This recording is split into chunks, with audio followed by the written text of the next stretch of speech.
नियम कायदे कानून बनाए, उनमें से एक नियम यह है कि किसी को भी फांसी दी जाती है तो सुबह के समय दी जाती है। सुबह का समय फांसी देने के लिए निश्चित किया हुआ है। दुनिया के सभी देशों में इसका पालन होता है। आपको थोड़े दिन पहले याद होगा, इराक के पूर्व राष्ट्रपति सद्दाम हुसैन को भी फांसी दी गई तो सुबह का ही समय है। सारे दुनिया के सभी देशों में यह नियम लागू है और आज से नहीं, लगभग 100-125 वर्ष से। अंग्रेजों के देश में भी यही नियम था कि फांसी सुबह दी जाती है और दी जानी चाहिए। तो 24 मार्च को सुबह उनको फांसी देने का समय था 6 बजे के आसपास, लेकिन 23 मार्च की रात को ही फांसी हो गई बिना किसी को बताए। कारण इसके पीछे जानना चाहिए। मैंने भारत देश के जो शहीद हैं, भगत सिंह, ऊधम सिंह, चंद्रशेखर, सुभाष चंद्र बोस, अशफाक उल्लाह, तात्या टोपे, झांसी की रानी लक्ष्मीबाई, नाना फडणवीस, ऐसे 6,32,000 क्रांतिवीरों के बारे में कुछ दस्तावेज इकट्ठे किए हैं और वो दस्तावेज भारत में नहीं मिले, लंदन से मिले, हाउस ऑफ कॉमन्स की लाइब्रेरी, अंग्रेजों की संसद में से। तो भगत सिंह जी के बारे में जो दस्तावेज मिला वो ये बताता है कि अंग्रेजों की सरकार बहुत घबराई हुई थी। भगत सिंह जी को फांसी होने से अंग्रेजों की सरकार बहुत घबराई हुई थी। मेरा माताओं बहनों से निवेदन है कि ये 2 बच्चे हैं, इनको या तो अपने पास बिठा लें। भगत सिंह जी को फांसी देने से अंग्रेजों की सरकार बहुत घबराई हुई थी, वो दस्तावेज ये बताते हैं। अंग्रेजों की संसद में विशेष अधिवेशन बुलाया गया और उस पर चर्चा हुई। चर्चा 2 स्तर पर थी। एक तो यह था कि क्या भगत सिंह की फांसी को माफी दी जा सकती है। अंग्रेजों की संसद के अंदर कुछ सांसद थे जो ये बात कह रहे थे। उनका कहना क्या था? उनका कहना यह था कि अगर भगत सिंह जी को फांसी हो गई तो भारत में बगावत हो जाएगी और हिंदुस्तान में एक नहीं ऐसे हजारों भगत सिंह आ जाएंगे। अंग्रेजों की सरकार को उन सबको दबाना बहुत मुश्किल हो जाएगा। हम हिंदुस्तान में राज नहीं कर पाएंगे। हो सकता है कि हमको 1-2 महीने के अंदर ही भारत छोड़ना पड़ जाए, ऐसा उनको लगता था। कारण उसका क्या था? अंग्रेजों की सरकार के लिए जासूसी करने वाली एक संस्था जो उन्होंने भारत में बनाई थी, जो आज भी चलती है, जिसको आप बोलते हैं LIU, लोकल इंटेलिजेंस यूनिट, ये अंग्रेजों की बनाई गई संस्था है। तो LIU की रिपोर्ट जा रही थी यहां से नियमित रूप से।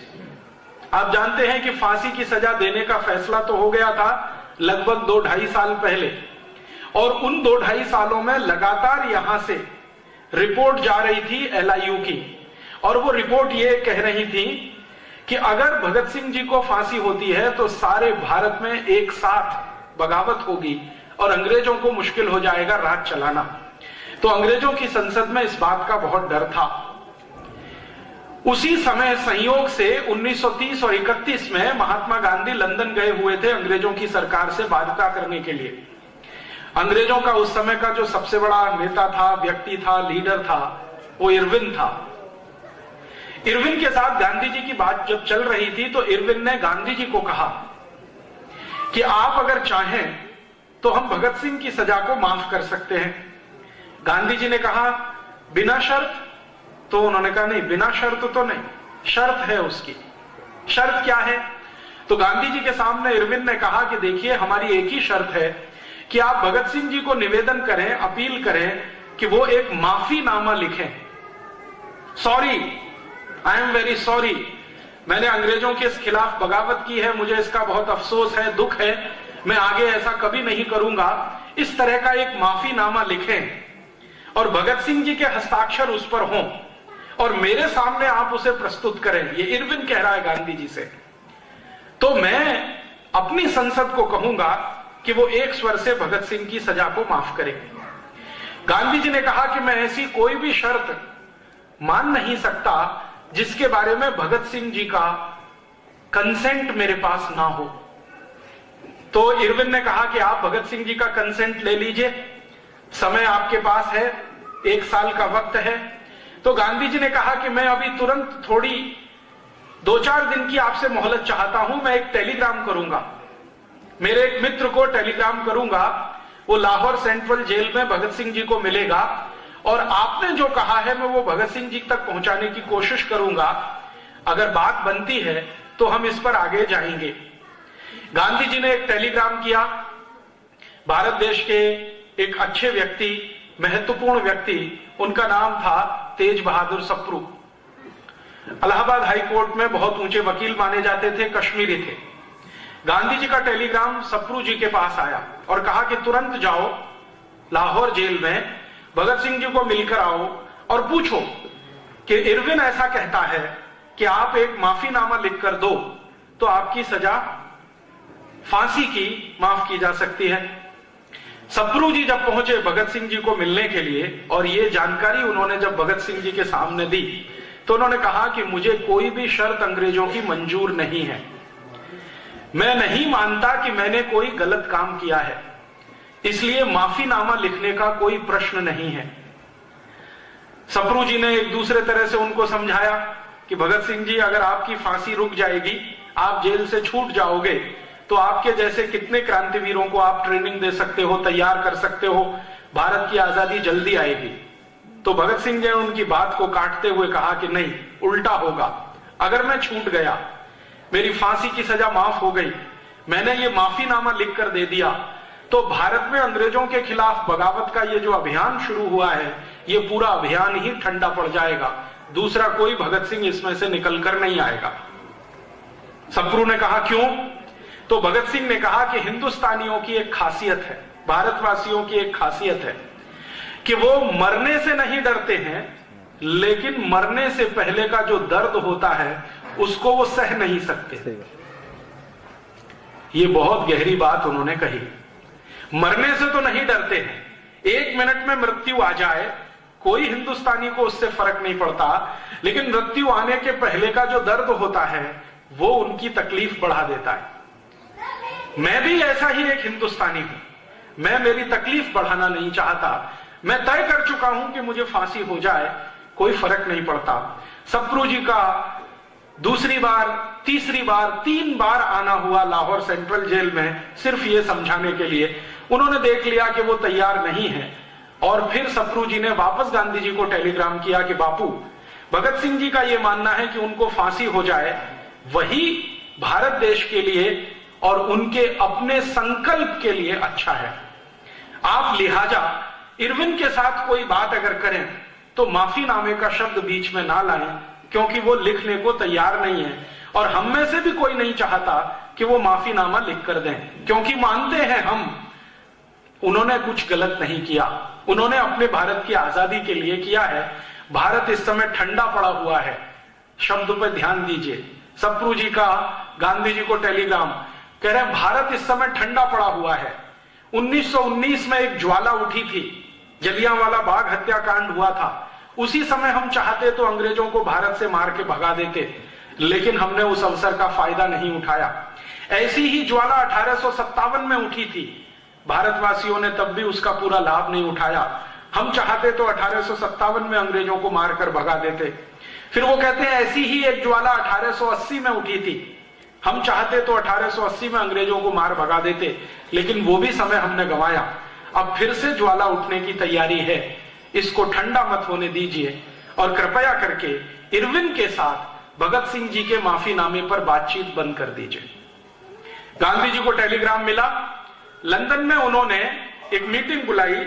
उस मीटिंग में वो सब क्रांतिवीर शामिल थे जो लंदन में रहकर भारत की आजादी की लड़ाई के लिए काम करते थे। उनके सबसे बड़े नेता थे श्याम जी कृष्ण वर्मा, आप सभी जानते हैं।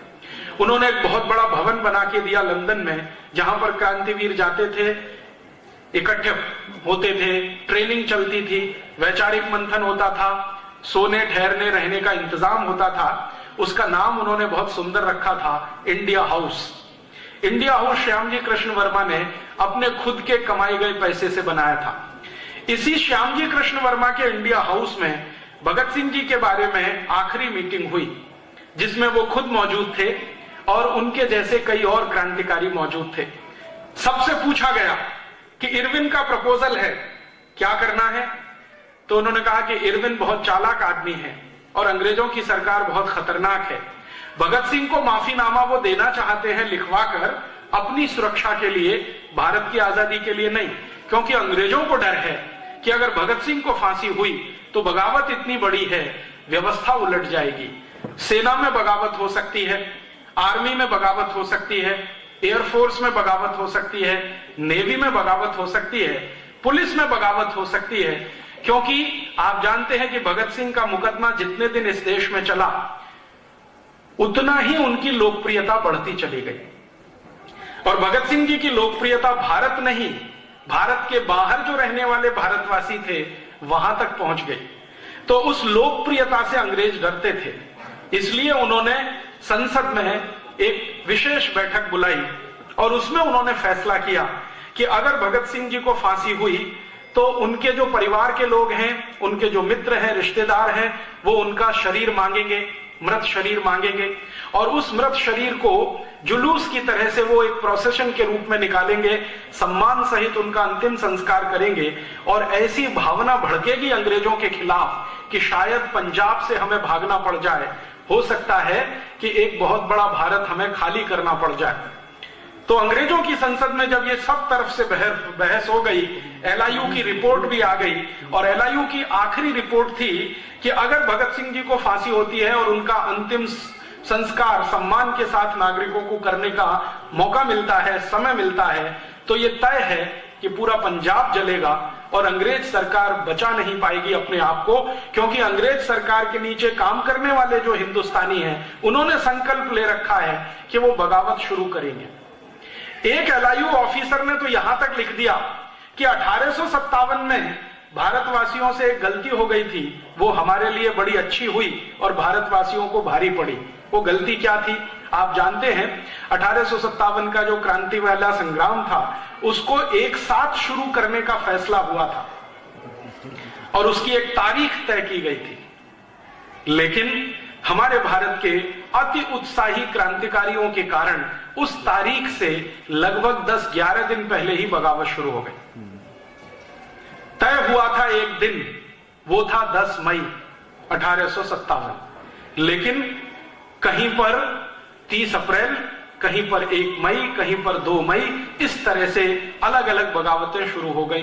बैरकपुर की छावनी में अलग तारीख को, कलकत्ता में अलग को, मेरठ में अलग, दिल्ली में अलग। तो ये जो अलग अलग शुरू हुआ, इससे अंग्रेजों ने आर्मी की ताकत से उसको दबा लिया। जो एक साथ 10 मई को शुरू होता तो अंग्रेजों की ताकत नहीं थी कि वो उसको दबा पाते। तो एलआईयू के एक ऑफिसर ने लिखा ब्रिटिश पार्लियामेंट को कि जो गलती हो गई हिंदुस्तान के लोगों से 10 मई 1857 को, वो गलती अब वो ठीक करना चाहते हैं। भगत सिंह की फांसी का दिन तय किया हुआ है, उसी दिन सारे देश में एक साथ बगावत होगी अंग्रेजों के खिलाफ। तो आप कुछ ऐसा करिए कि ये बगावत ना होने पाए। तब अंग्रेजों की पार्लियामेंट में प्रस्ताव पारित करके भारत में अंग्रेजों के अधिकारियों को बोल दिया गया कि किसी भी तरीके से पता न चले लोगों को, ऐसे करके फांसी दे दीजिए। तो यहां जेल के अधिकारियों ने लाहौर के सुपरिंटेंडेंट से कहा कि इसका एक ही विकल्प है कि हम एक दिन पहले रात में ही भगत सिंह को फांसी पर लटका दें। फिर सुपरिंटेंडेंट ने पूछा फिर उसने कहा कि फांसी पर लटकाने के 2-3 मिनट में मृत्यु हो जाएगी, हम उनके शव को लेके जाएंगे और जेल के बाहर कहीं भी कोई स्थान पर आग लगा के जला देंगे, रात भर में शव जल जाएगा, सुबह तक लोग जब आएंगे फांसी की इस समय पर, तब तक उनको राख मिलेगी। इस चालाकी और कुटिलता के साथ 23 मार्च की रात को उनको फांसी पर लटका दिया। और जैसे ही फांसी पर लटकाया तो मृत्यु होने के बाद उनके शव को एक ट्रक में रखकर जेल से बाहर निकाला, और उस ट्रक को चलाने वाला जो ड्राइवर था उसको बताया नहीं गया कि इसमें क्या जा रहा है।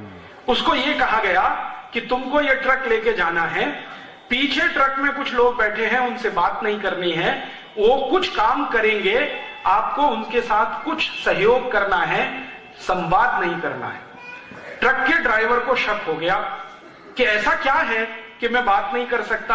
वो ट्रक का ड्राइवर अक्सर जेल के लिए सब्जियां लेके आता था, अक्सर जेल के लिए सामान लेके आता था। उसके मन में शक पैदा हो गया और उसने किसी तरह से यह जानने की कोशिश की कि आखिर मामला क्या है। जब उसने ट्रक को दौड़ाना शुरू किया, चलाना शुरू किया, तो एक जगह बहाने से उसने रोका कि कुछ इसमें टेक्निकल प्रॉब्लम हुई है, मुझे जरा ठीक करने में समय लगेगा। वो ट्रक से उतरा, घूमकर पीछे गया और उसने ये जानने की कोशिश की कि ये माजरा क्या है। तो उसको समझ में आ गया कि कोई मृत शरीर है जिसको मैं ट्रक में रख के ले जा रहा हूं। तो पीछे बैठे हुए सिपाहियों से उसने पूछा कि ये क्या है, कपड़े में लिपटा हुआ। तो उन्होंने कहा तुमको क्या लेना देना, नहीं मुझे जानकारी दे दो, तुम भी भारतवासी हो, मैं भी भारतवासी हूं, हमारी तकलीफ यह है कि पेट के लिए नौकरी करनी पड़ रही है अंग्रेजों की, तो बता दो ये क्या है। तब उनमें से एक व्यक्ति फूटा और उसने कहा कि ये भारत के सरदार भगत सिंह का शव है। तो वो ट्रक वाला परेशान हो गया, उछल गया, ये कैसे है, कल फांसी होने थी।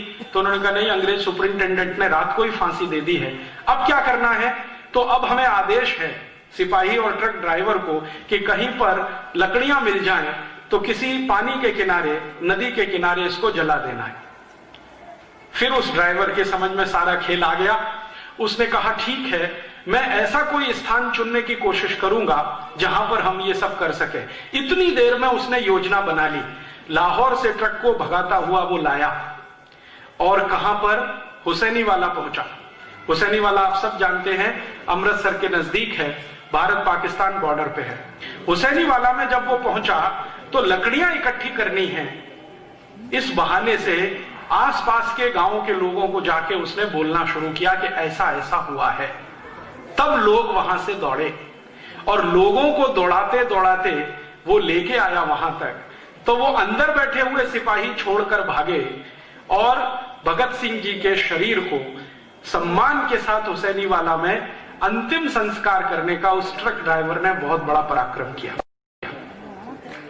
अंग्रेजों की सरकार ने भगत सिंह को एक दिन पहले फांसी सिर्फ इसलिए दी कि उनको डर था कि बगावत हो जाएगी और हम यहां रह नहीं पाएंगे।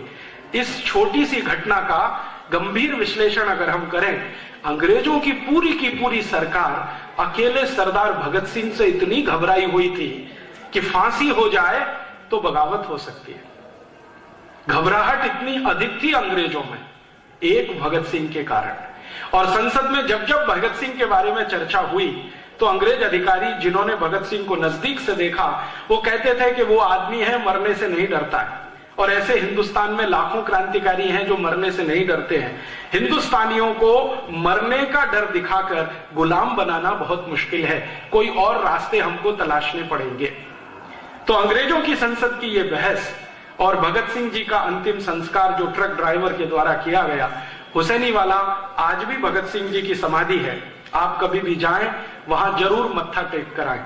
अंग्रेजों की सरकार ने सरदार भगत सिंह जी को फांसी दी, राजगुरु और सुखदेव को फांसी दी, खुदीराम बोस को फांसी दी, चंद्रशेखर आजाद को अपनी ही गोली से मारने पर या मरने पर मजबूर किया। आखिर अंग्रेजों की सरकार को इन क्रांतिकारियों से तकलीफें क्या थी? एक ही तकलीफ थी कि हिंदुस्तानी क्रांतिकारियों ने संकल्प ले लिया था कि इन अंग्रेजों को इस देश में हम रहने नहीं देंगे। इन्होंने भारत को लूटा है, इस देश को बर्बाद किया है, हम इसको रहने नहीं देंगे। और अंग्रेजों की सरकार में आखिरी कील ठुकी तब, ताबूत में आखिरी कील ठुकी तब जब 1905 में एक अंग्रेज पागल अधिकारी जिसका नाम था करजन, उसने मूर्खतापूर्ण एक फैसला किया। बंगाल भारत का एक बहुत बड़ा राज्य था, उसको दो हिस्सों में बांट दिया, हिंदू और मुसलमान के आधार पर। पहली बार इस देश में अंग्रेजों ने जाति और संप्रदाय के आधार पर बंटवारा किया। बंगाल के दो हिस्से कर दिए। बंगाल उस समय भारत का सबसे बड़ा राज्य था। आज पूरा का पूरा आसाम, बंगाल, बिहार, उड़ीसा, उसके बाद आसाम के ऊपर के सातों राज्य, ये पूरा मिलाओ तो बंगाल बनता था। इतने बड़े बंगाल का बंटवारा किया हिंदू मुसलमान के आधार पर करजन नाम के अधिकारी ने, और एक कानून बना दिया, डिवीजन ऑफ बंगाल एक्ट। जैसे ही ये बंगाल का बंटवारा हुआ हिंदू मुसलमान के आधार पर, पूरे देश में इसके खिलाफ आग लगी। और इस आग को सबसे तेज फैलाने वाले जो व्यक्ति थे वो थे लाला लाजपत राय। उत्तर भारत में, पूर्वी भारत में इस आग को सबसे तेज फैलाने वाले थे विपिन चंद्र पाल, और पश्चिम और दक्षिण भारत में इस आग को सबसे तेजी से फैलाने वाले थे लोकमान्य बाल गंगाधर तिलक। ये तीन बड़े नेता थे उस समय भारत के। लाला लाजपत राय उत्तर भारत के, विपिन चंद्र पाल पूर्वी भारत के, लोकमान्य तिलक पश्चिम और दक्षिण भारत के। इन तीनों नेताओं ने एक मीटिंग की और उस मीटिंग में पुणे नाम का स्थान उन्होंने तय किया और उसमें उन्होंने फैसला कर लिया कि ये अंग्रेजों की सरकार अब इतनी ज्यादा आगे बढ़ चुकी है कि हमारे राज्यों को हिंदू और मुसलमान के आधार पर बांट रही है। इन तीनों नेताओं का एक मत था कि आज इन्होंने बंगाल को बांटा है हिंदू और मुसलमान के आधार पर, कल ये दक्षिण भारत का जो प्रांत है जिसको मद्रास प्रेसिडेंसी कहा जाता था उस जमाने में, मद्रास प्रेसिडेंसी को बांट देंगे। फिर कोई दिन नॉर्थ वेस्ट फ्रंटियर को बांटेंगे, फिर कोई दिन सेंट्रल प्रोविंस को बांटेंगे। इन तीनों नेताओं की दूरदर्शिता आप देखिए।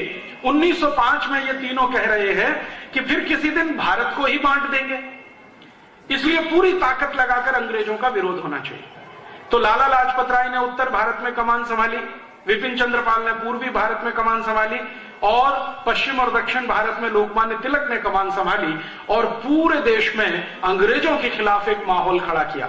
और उस माहौल का सबसे बड़ा प्रतीक चिन्ह था, जहां जहां ये नेता जाते थे अंग्रेजी सामानों की होली जलाते थे, अंग्रेजी कपड़ों को जलवाते थे और उनका सबको एक ही निवेदन था कि अंग्रेज भारत को बांट रहे हैं, लूट रहे हैं, शोषण कर रहे हैं, तो इनका कोई माल मत खरीदो, इनको किसी भी तरह का सहयोग मत दो, इनको किसी भी तरह का सहकार मत करो। तो भारत में एक जबरदस्त आंदोलन खड़ा हो गया और उस आंदोलन का नाम स्वदेशी आंदोलन था। इस स्वदेशी आंदोलन की आग 1905 से लगना शुरू हुई, धीरे धीरे इसमें क्रांतिकारियों ने इकट्ठा होना शुरू हुआ। आप सोचो, 3 बड़े नेताओं ने फैसला लिया कि हमें यह आंदोलन पूरे भारत में फैलाना है 1905 में, और 1911 तक आते आते इन 3 नेताओं के पास 1,24,00,000 कार्यकर्ताओं की फौज थी, मात्र 6 साल में। आप जरा कल्पना करिए, 1905 के हमारे देश के नेता गांव-गांव जाते थे तो उनके पास जाने के लिए मोटर गाड़ियां नहीं थी। 1905 के हमारे नेता बड़ी बड़ी सभाएं करते थे तो बोलने के लिए उनके पास माइक नहीं था। 1905 के हमारे भारत के नेता गांव-गांव जाते थे तो जाने के लिए एक ही साधन था, बैलगाड़ी या तो पैदल।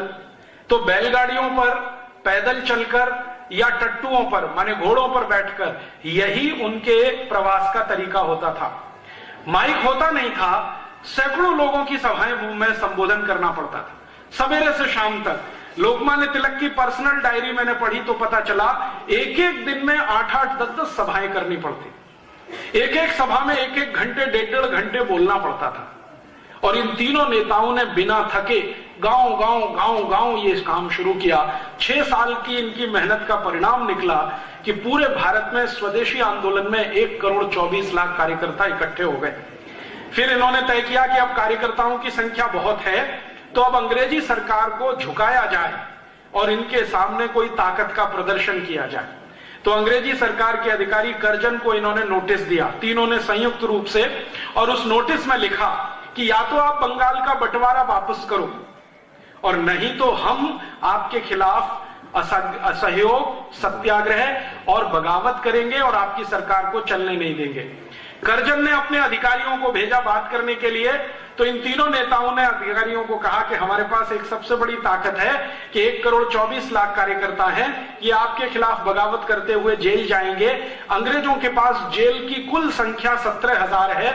इस 17,000 जेलों में कुल रह सकने वालों की ताकत अगर गिन लिया जाए तो 1.5 लाख से ज्यादा नहीं रह सकते। हम 1,24,00,000 जेल जाएंगे, आप रखेंगे कहां हमको? जेलें टूट जाएंगी आपकी। तो अधिकारी बौखला गए, वो वापस कर्जन के पास गए और कर्जन को समझाया कि 1,24,00,000 हैं इनके पास कार्यकर्ता। इन्होंने अभियान में कॉल दे दिया, ये सब जेल जाएंगे, जेलें छोटी पड़ जाएंगी, दीवारें टूट जाएंगी, सरकार अस्त व्यस्त हो जाएगी, सारी व्यवस्था टूट जाएगी, क्या करना? तो कर्जन ने तुरंत टेलीग्राम किया ब्रिटिश पार्लियामेंट को। ब्रिटिश पार्लियामेंट से वापस टेलीग्राम आया कि जो तीनों नेता कह रहे हैं उनकी बात मान लो और सरेंडर कर दो। तब कर्जन ने तीनों को सम्मानपूर्वक कलकत्ता बुलाया और उसमें उनके साथ एक समझौता किया। समझौता यह था कि डिवीजन ऑफ बंगाल एक्ट, जो हिंदू और मुसलमान के आधार पर बंटवारा हुआ है, ये वापस लिया जाएगा। आप जानते हैं अंग्रेजों की योजना यह थी कि हिंदू और मुसलमानों को आपस से अलग कर दो क्योंकि आजादी की लड़ाई में दोनों साथ लड़ रहे थे, इनको अलग कर दो। तो उन्होंने एक बंगाल बना दिया पूर्वी बंगाल, जिसको आज का आप बांग्लादेश कहते हैं, एक बना दिया पश्चिमी बंगाल, जिसको आज का हम भारत का पश्चिमी बंगाल कहते हैं। ये बंगाल के बंटवारे के आधार पर वो चाहते थे कि देश में कमजोरी आ जाए और संप्रदाय के आधार पर आग फैल जाए। माने भारत का बंटवारा करने का बीज 1905 में करजन ने डाला। 1911 में करजन को अपना ही कदम पीछे खींचना पड़ा, कानून वापस लेना पड़ा।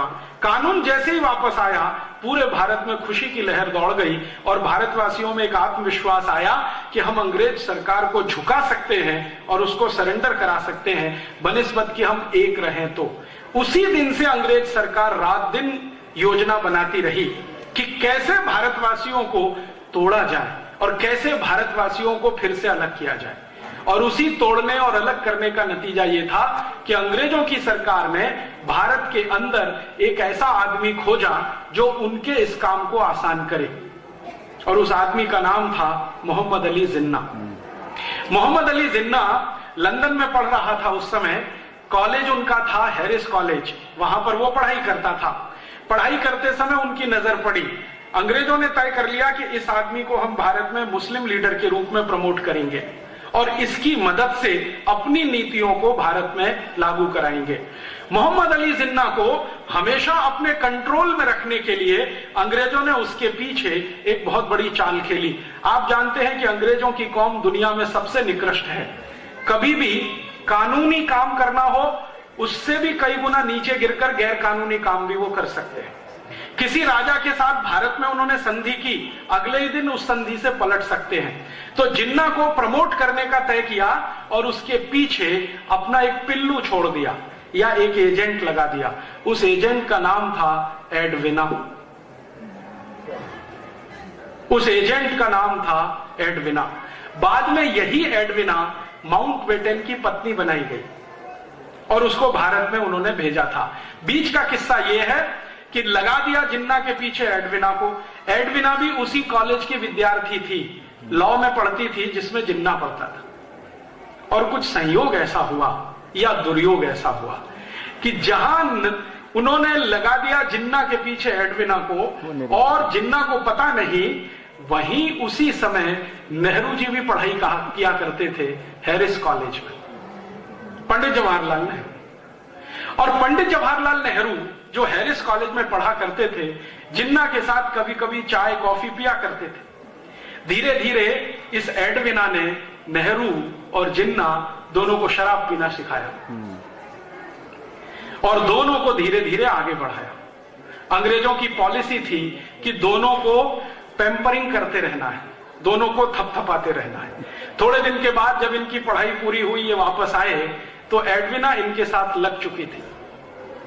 शादी तो उसकी बाद में हुई है, पहले वो लग चुकी थी। एडविना को ब्रिटिश पार्लियामेंट ने एक स्पेशल ऑफिसर बना के एक बहुत बड़ी पोस्ट देकर, सीक्रेट एजेंसी के जैसे एक पोस्ट बनाकर हिंदुस्तान में लगा दिया और उसको कहा गया कि एक ही काम करना है, जिन्ना को प्रमोट करते हुए, पैम्परिंग करते हुए मुसलमानों का नेता घोषित करवाना है। जिन्ना भारत आ गया पढ़ाई पूरी करके। फिर उसके बाद अंग्रेजी अखबार जो यहां छपा करते थे हिंदुस्तान में, उन अंग्रेजी अखबारों में जिन्ना के बड़े बड़े बयान, एक छोटी सी बात कहे तो उसको बड़ा करके छापना, फोटो के साथ छापना, ये सब कहानी उन्होंने शुरू की। जिन्ना को लगा कि वो बहुत बड़ा लीडर है। वो दिल्ली में एक छोटा सा स्टेटमेंट करता था। अंग्रेजों का अखबार जिसको आप टाइम्स ऑफ इंडिया कहते हैं, ये अंग्रेजों का अखबार हुआ करता था। इसमें फ्रंट पेज पे छपता था। जिन्ना को लगता था अरे बहुत बड़ा लीडर हो गया वो। वास्तव में उसकी बात कोई सुनता और समझता नहीं था। भारत में मुसलमानों के दो वर्ग हैं, एक वर्ग शिया है, दूसरा सुन्नी है। दोनों ही जिन्ना को नेता नहीं मानते थे। शियाओं को पूछो कि जिन्ना नेता बन गया तो शिया और सुन्नी कहते थे जी तो कन्वर्टेड है, हमारा लीडर नहीं है। फिर उनसे दूसरी बात पूछो तो वो कहते थे ये तो सुअर का मांस खाता है, हमारे यहां तो वर्जित है। फिर उसको पूछो तीसरी बात तो ये तो शराब पीता है, हम मुसलमान तो शराब नहीं पीते। और सबसे बड़ा ऑब्जेक्शन था, जिन्ना का परिवार ब्याज पर पैसे दिया करता था, ये उनका मुख्य बिजनेस था। आप जानते हैं कि मुसलमान ब्याज पर पैसा लेना देना पसंद नहीं करते। तो वो कहते थे ये मुसलमान कहां से है, तो हिंदुस्तान का शिया और सुन्नी समाज जिन्ना को लीडर कभी मानता नहीं था, लेकिन अंग्रेज जबरदस्ती उसको मुसलमानों का नेता है ऐसा करके पैम्परिंग किया करते थे। धीरे धीरे उसकी बार्गेनिंग पावर उन्होंने बढ़ाना शुरू किया और कांग्रेस में उसको पहले भर्ती करा दिया। कांग्रेस के अंदर आके उसने ये कहना शुरू किया कि एक ना एक दिन भारत आजाद होगा, तो अलग अलग हमको संप्रदायों के आधार पर मत विभाजन करवाना है। तो कांग्रेस के कई नेता कहा करते थे कि नहीं, ये कोई काम नहीं है, ये कोई इशू नहीं है। धीरे धीरे जिन्ना ने देख लिया कि कांग्रेस उसकी इस बात से सहमत नहीं है, अंग्रेज उसको बराबर इसी के लिए पैम्परिंग करते रहे। एक दिन जिन्ना ने कहा कि कांग्रेस में मेरा दम घुटता है, मुझे ये पार्टी छोड़नी है, वो अलग आ गया। उसी समय अंग्रेजों ने क्या किया कि पुरानी बनाई हुई एक छोटी सी संस्था थी जिसका नाम था मुस्लिम लीग, जिसका अंग्रेजों ने कभी रजिस्ट्रेशन किया था सोसाइटीज ऑफ रजिस्ट्रेशन एक्ट के आधार पर 1905-6 में। उस संस्था का जिन्ना को प्रेसिडेंट बना दिया। उस संस्था में मेंबर कितने थे? 5। उसमें से एक जिन्ना, 4 में एक टाइपिस्ट जो संस्था का काम टाइप करता रहता था, एक झाड़ू लगाने वाला, ऐसे करके 5 मेंबर थे। छठा कोई मेंबर नहीं था। लेकिन यह संस्था का नाम ऐसा फैलाया, टाइम्स ऑफ इंडिया में पहले दिन जब मुस्लिम लीग का प्रेसिडेंट बना तो जिन्ना का इंटरव्यू आया, उसमें पूछा गया कि भाई आपका उद्देश्य क्या है? तो आजादी लेना। तो उसके बाद का उद्देश्य क्या है? तो भारत में मुसलमानों की सत्ता स्थापित कराना। तो वो कैसे संभव है? हिंदू तो मेजॉरिटी में है। तो जिन्ना ने कहा कि अगर संभव नहीं हुआ तो भारत का बंटवारा करना। इस तरह से वो आदमी बढ़ता गया। अंग्रेज उसको खाद पानी देते गए, उसमें बहुत सारा पैसा इन्वेस्ट करते गए। एक दिन ब्रिटिश पार्लियामेंट में बहस हुई कि हम जिन्ना पर इतना पैसा क्यों खर्च कर रहे हैं। आप जानते हैं जिन्ना का खर्चा करोड़ों रुपए का साल का ब्रिटिश पार्लियामेंट उठाती थी। तो ब्रिटिश पार्लियामेंट में एक सांसद ने सवाल उठा दिया कि जिन्ना के ऊपर इतना पैसा क्यों खर्च कर रहे हैं। तो अंग्रेजों का एमपी नहीं, प्राइम मिनिस्टर कहता है, क्लेमेंट आर एटली, एक दिन पार्लियामेंट में, और चर्चिल भी बाद में कहता है कि ये हमारा ट्रम्प कार्ड है, इसमें पैसा हम लगा रहे हैं ताकि जब चाहें तब इसको एनकैश कर सकें। और ये बात 1939 में कही विंस्टन चर्चिल ने, 1942 में कही क्लेमेंट आर एटली ने कि ये हमारा ट्रम्प कार्ड है। और सच में उन्होंने उसको ट्रम्प कार्ड की तरह से इस्तेमाल किया। 1942 का भारत छोड़ो आंदोलन जब सफल हो गया और अंग्रेजों ने देख लिया कि भारत के क्रांतिकारियों में बहुत बड़ी लहर पैदा हो गई है, भारत छोड़कर जाना ही पड़ेगा। और उससे भी ज्यादा महत्वपूर्ण बात यह थी कि सेकेंड वर्ल्ड वॉर में अंग्रेजों की इतनी पिटाई हो चुकी थी कि उनकी पूरी की पूरी कमर टूट गई थी। आर्थिक रूप से वो बहुत कमजोर हो गए थे, कारखाने उनके बहुत बुरी तरह से बंद हो गए थे, क्योंकि एक तो मंदी चल रही थी इंग्लैंड में और ऊपर से सेकेंड वर्ल्ड वॉर लड़ना पड़ा। सामने जो उनका दुश्मन था हिटलर, वो बहुत ताकतवर था, इसलिए अंग्रेजों की कमर टूटी हुई थी।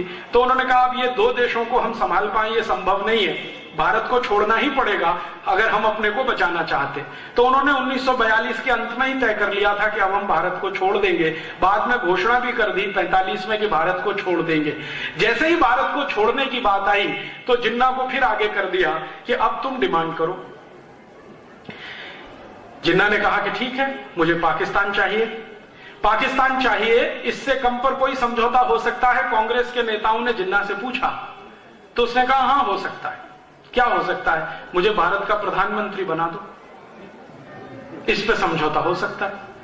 तो कांग्रेस के नेताओं ने पूछा कि अगर तुम प्रधानमंत्री बनो तो पाकिस्तान छोड़ दोगे? हां छोड़ दूंगा, मुझे प्रधानमंत्री बना दो, मैं पाकिस्तान की मांग छोड़ दूंगा।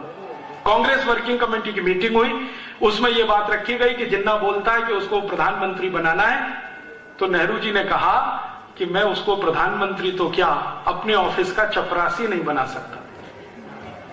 तो कांग्रेस वर्किंग कमेटी के नेताओं ने कहा कि आप उसके साथ इतनी घृणा क्यों है? आप बोलते हैं कि उसको ऑफिस का चपरासी नहीं बना सकते, वो आदमी कह रहा है कि प्रधानमंत्री बना दो तो मैं पाकिस्तान नहीं मांगूंगा। तो हमारे लिए तो यह सौदा अच्छा है कि पाकिस्तान ना बने और वो थोड़े दिन के लिए प्रधानमंत्री हो जाए। तो कांग्रेस वर्किंग कमेटी में कई नेताओं ने ऑब्जेक्शन लिया नेहरू जी के सामने। गांधी जी के पास बात पहुंची। गांधी जी के पास एक व्यक्ति आया करता था जो जिन्ना का फैमिली डॉक्टर था। उसने एक दिन आके गांधी जी को कहा कि बापू, ये आदमी ज्यादा दिन जिंदा नहीं रहेगा, मरने वाला है। कैसे? इसको पीठ में भयंकर ट्यूबरकुलोसिस हो गया है। उम्र कितनी है गांधी जी ने पूछा, तो उसने कहा मेडिकल साइंस के जितने फैक्ट्स एंड फिगर हैं उसका हिसाब जोड़ू तो ये 8 महीने से ज्यादा जिंदा नहीं रहेगा। गांधी जी ने कांग्रेस वर्किंग कमेटी की मीटिंग बुलाई और कहा कि जिन्ना को प्राइम मिनिस्टर बना दो।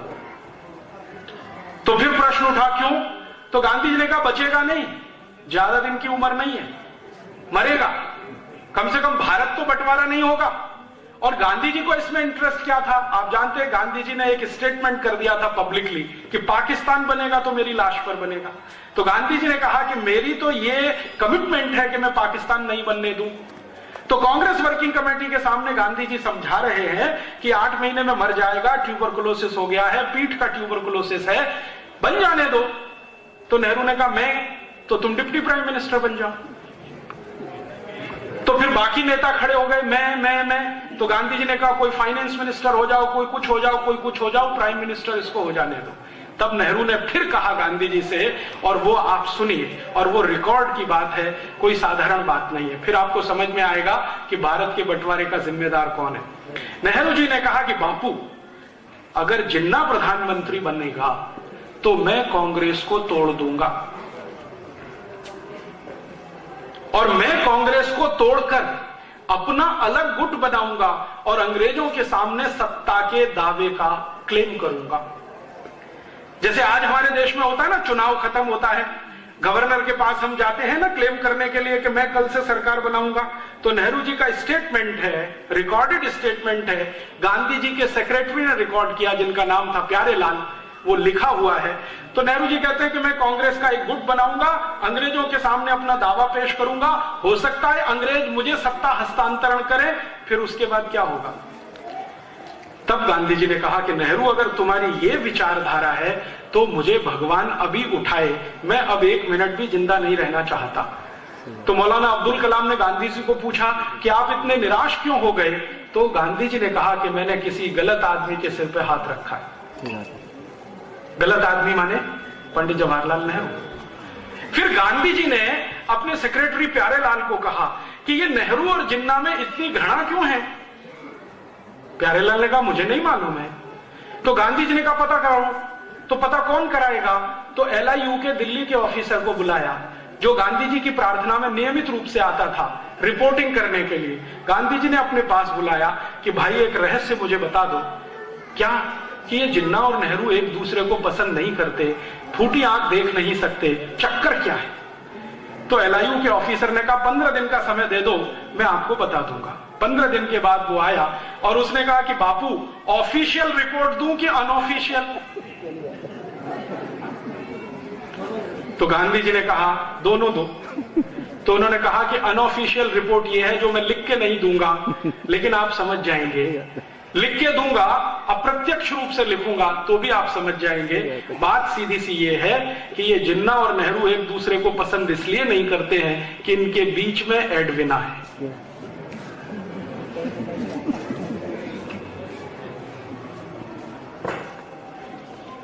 अब आप इसमें से अगर निष्कर्ष निकालना चाहें तो भारत का बंटवारा एक स्त्री के कारण हुआ, एक औरत के कारण हुआ, और वो थी एडविना। नेहरू भी उससे लगा हुआ, जिन्ना भी लगा हुआ, और एडविना इतनी चालाक, दोनों को हैंडल करती थी, दोनों को हैंडल करती। और इन दोनों को तैयार किया उसने, नेहरू को और जिन्ना को, दोनों को। आपको एक घटना सुनाता हूं जो आर्काइव्स के रिकॉर्ड में दर्ज है। किसी दिन ये रिकॉर्ड्स खुलेंगे तो देश में विस्फोट होगा। 3 जुलाई 1947 को एडविना और उसका पति, तथाकथित पति, सो कॉल्ड माउंटबेटन, क्योंकि माउंटबेटन एडविना के साथ कभी बेडरूम में सोया नहीं जितने दिन वो भारत में रहा। तो कौन सोता था? आप सब जानते हैं। माउंटबेटन, तथाकथित पति एडविना का, 3 जुलाई 1947 को अपनी पत्नी को बुलाता है और कहता है कि मैं जा रहा हूं शिमला। क्यों जा रहे हैं? अंग्रेजों के यहां से चिट्ठी आ गई है पार्लियामेंट से कि जल्दी से भारत का बंटवारा करने के लिए तैयारी करो, दोनों देशों को अलग अलग करना है। चिट्ठी आ गई है, मुझे इस पे कुछ काम करना है। तो एडविना ने पूछा काम क्या करना है? तो उनका मैं जा रहा हूं शिमला, तुम दोनों को लेके मेरे पीछे आओ। दोनों माने नेहरू और जिन्ना, इसको लेके आओ। तो एक ही दिन लाना है? नहीं, अलग अलग दिन लाना है।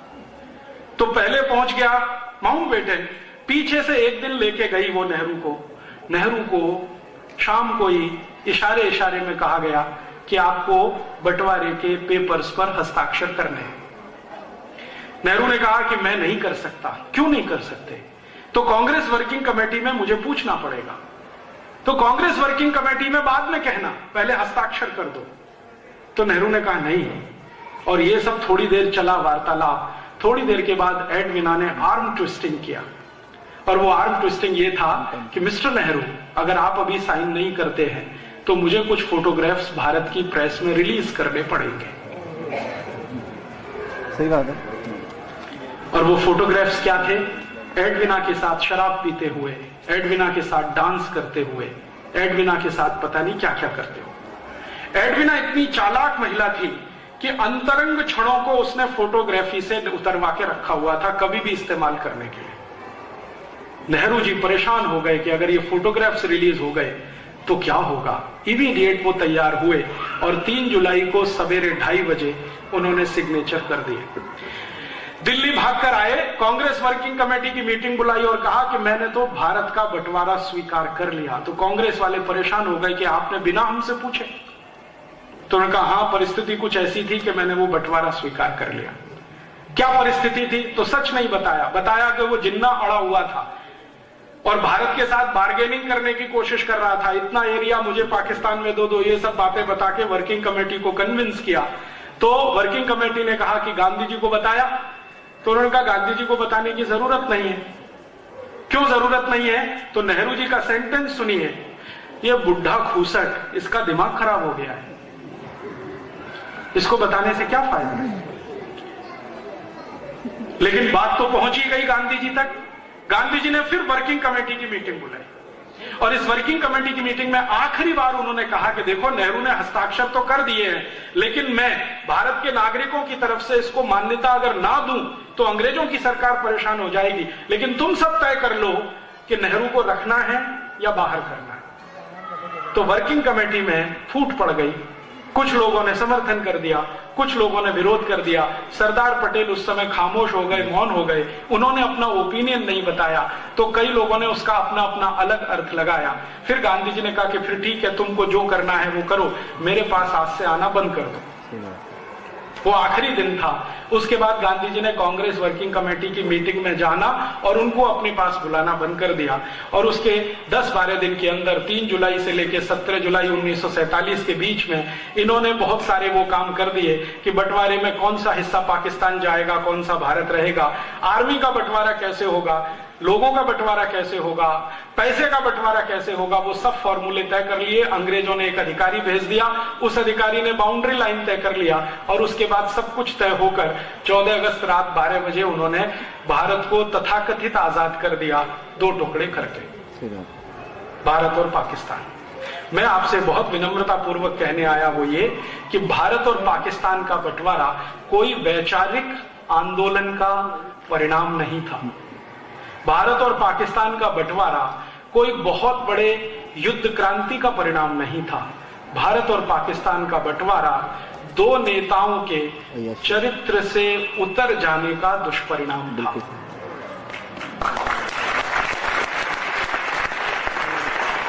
हमारे यहां यह कहा जाता है कि सामान्य आदमी दुष्चरित्र हो जाए तो उसका स्वयं का पतन होता है, लेकिन भारत के प्रधानमंत्री पद के दावेदार व्यक्ति के चरित्र का पतन हो जाए तो राष्ट्र का ही विनाश होता है।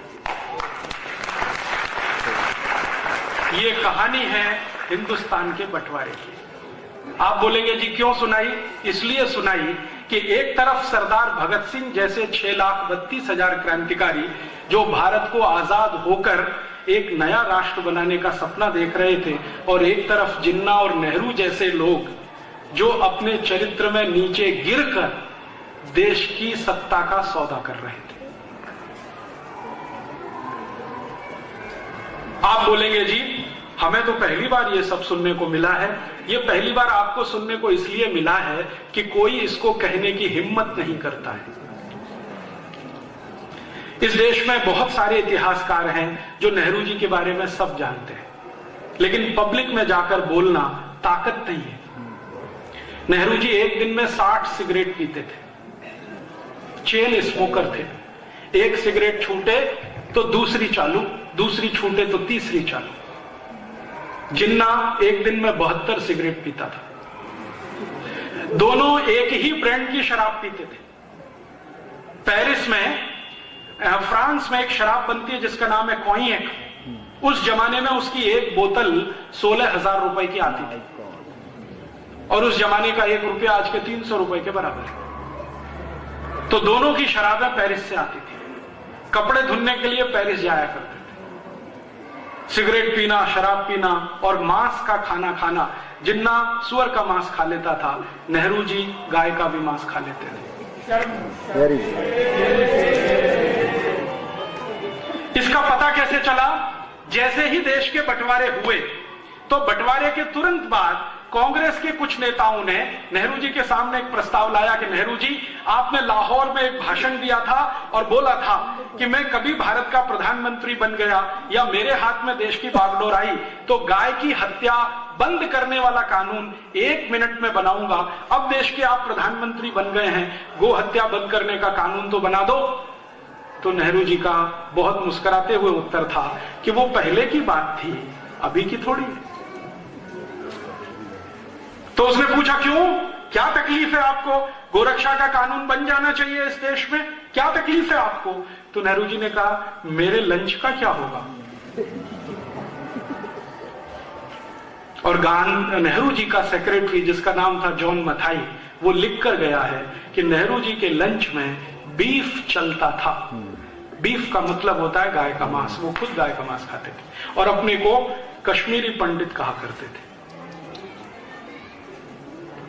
नेहरू जी की इन 2 छोटी सी दुष्चरित्रताओं ने पूरे देश में सत्यानाश कर दिया। क्या सत्यानाश हुआ? अंग्रेजों को पता था कि ये आदमी ऐसा है जिसको हम चाहें तो घुमा सकते हैं। क्यों? जिसको चरित्र में कमजोरी आ जाती है, जो लंगोट से पक्का नहीं होता है, उसको चाहे वो घुमा सकता है।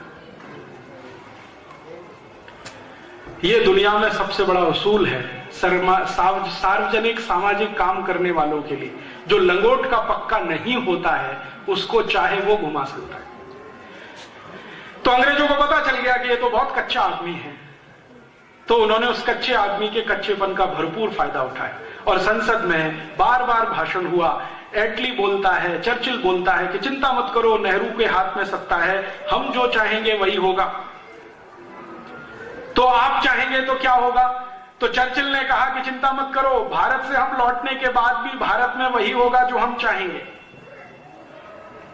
तो एटली पूछ रहा है कि विस्तार से जरा बताओ। तो चर्चिल कहता है कि देखो, हम भारत को छोड़ देंगे लेकिन हमारी भाषा भारत में रहेगी, हम भारत को छोड़ देंगे लेकिन हमारे कानून भारत में रहेंगे, हम भारत को छोड़ देंगे हमारी संस्कृति भारत में रहेगी, हम भारत को छोड़ देंगे हमारी शिक्षा व्यवस्था भारत में रहेगी, हम भारत को छोड़ देंगे हमारी संस्थाएं भारत में रहेंगी, हम भारत को छोड़ देंगे हमारा धर्म भारत में रहेगा। और ऐसा बोलते बोलते कह गया कि बस इतना ही होगा कि अभी हम गोरे अंग्रेज भारत में राज कर रहे थे, कल से काले अंग्रेज करेंगे, चिंता करने की जरूरत नहीं।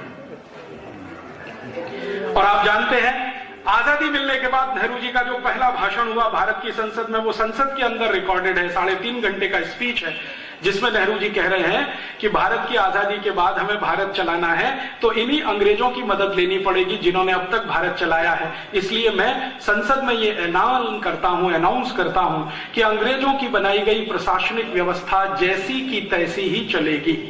माने ICS officer, IPS officer, IRS officer, सारे के सारे ऑफिसर्स वैसे ही रहेंगे। अंग्रेजों की बनाई गई पुलिस वैसी की वैसी ही रहेगी। और उसी दिन से तय हो गया कि भारत की आजादी शून्य है, क्योंकि जिस बात के लिए भगत सिंह आजादी चाहते थे वो तो हुआ नहीं। भगत सिंह का सपना क्या था? 28 सितंबर 2007 को भारत की सरकार भगत सिंह के डायरी के बहुत सारे पन्ने पब्लिश करने जा रही है जो आपको पढ़ने को मिलेंगे, जो अब तक छुपा के रखे गए, जानबूझकर छुपा कर रखे गए। कुछ ऐसे पन्ने हैं भगत सिंह की डायरी के जो देश के सामने आने चाहिए थे 50 साल पहले, लेकिन नहीं लाए गए। क्यों? क्योंकि उन पन्नों में भगत सिंह ने भविष्य का भारत कैसा होना चाहिए उसका खाका लिखा है। भगत सिंह लिखते हैं कि आजादी के बाद भारत में अंग्रेजों के कानून नहीं चलेंगे, अंग्रेजी पुलिस व्यवस्था नहीं चलेगी, अंग्रेजी न्याय व्यवस्था नहीं चलेगी। लेकिन भारत के प्रथम प्रधानमंत्री कह रहे हैं संसद में कि आजादी के बाद हमें अंग्रेजी पुलिस भी चाहिए, कानून भी चाहिए, अधिकारी भी चाहिए। तो अंग्रेजों का बनाया हुआ कानून जिसका नाम है Indian Civil Services Act, Nehru ji ने नहीं बदला। Indian Police Act, Nehru ji ने नहीं बदला। Indian Education Act, Nehru ji ने नहीं बदला। Land Acquisition Act, Nehru ji ने नहीं बदला। और 34,735 कानून नहीं बदले जो बदलने चाहिए थे पहले ही दिन 15 अगस्त 1947 को। वो सब के सब कानून हमारे ऊपर लदे हुए हैं और आज भी हम उन कानूनों के नीचे गुलाम हैं। अंग्रेजों की पुलिस को इंडियन पुलिस एक्ट के आधार पर यह अधिकार था कि वो जब चाहे किसी हिंदुस्तानी को मारपीट कर सकते हैं, जब चाहे किसी हिंदुस्तानी के घर में घुस सकते हैं, न्यूसेंस खड़ा कर सकते हैं, उसके घर के सामान को तितर बितर कर सकते हैं। ये अधिकार हर पुलिस ऑफिसर को था। आजादी मिलने के 60 साल बाद भी ये अधिकार पुलिस ऑफिसर को है। वो जब चाहे आपकी पिटाई कर सकता है, जब चाहे उठाकर आपको लॉकअप पे बंद कर सकता है, जब चाहे उठाकर आपकी संपत्ति लेके जा सकता है और आप उस पुलिस ऑफिसर का कुछ बिगाड़ नहीं सकते। अगर वो आपको एनकाउंटर में मार दे तो आप उसका कुछ नहीं कर सकते। आप जानते हैं बहुत सारे पुलिस ऑफिसर इसी ताकत का दुरुपयोग करते हैं पंजाब में, जम्मू कश्मीर में, नंदीग्राम बंगाल में, और उस दुरुपयोग का अंतिम दुष्परिणाम होता है कि समाज के अंदर पुलिस के खिलाफ एक बगावत की भावना होती है जो कभी कभी किसी गलत रास्ते पे मुड़ जाती है।